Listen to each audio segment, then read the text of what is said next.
Everyone, এটা নতুন ব্লগলৈ স্বাগতম জনাইছোঁ। আজি আম পান্না বনাবৰ কাৰণে মোৰ হাতত এটা আমী আছিল, তাকে মই কুকাৰত বইল কৰিলোঁ। ৩-৪টা হুইচেল মাৰিলেই হৈ যায়।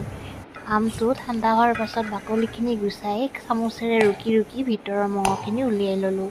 তাৰপিছত এটা মিক্সি জাৰত সেই আমৰ বইলখিনি দিলোঁ। তাৰপিছত পদিনা পাত কেইটামান দিলোঁ। তাৰপিছতে জিৰা ধনিয়াৰ গুড়া অলপ দিলোঁ, নিমখ দিলোঁ জোখমতে, মানে অকণমান দিলেই হয় নিমখ।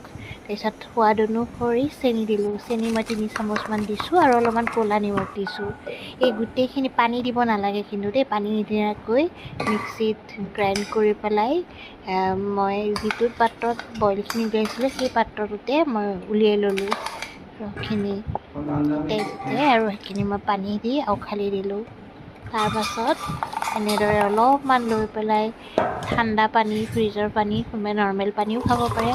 আইচ কিউব দিলেও বহুত ভাল লাগে গৰমত দেই, আইচ কিউব দিও খাব পাৰি। এনেদৰে খালে গৰমত দেহা শাত পৰি যায়।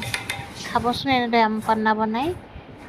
পদিনা পাত কেইটামানো ডিজাইনৰ কাৰণে দি লৈছোঁ মই। এনেদৰে খাই গৰমৰ দিনত আমৰ উপভোগ কৰিব পাৰি, বিশেষকৈ কেঁচা আমৰ। যদি মোৰ ভিডিঅ'টো ভাল লাগিল লাইক কৰিব। বাই।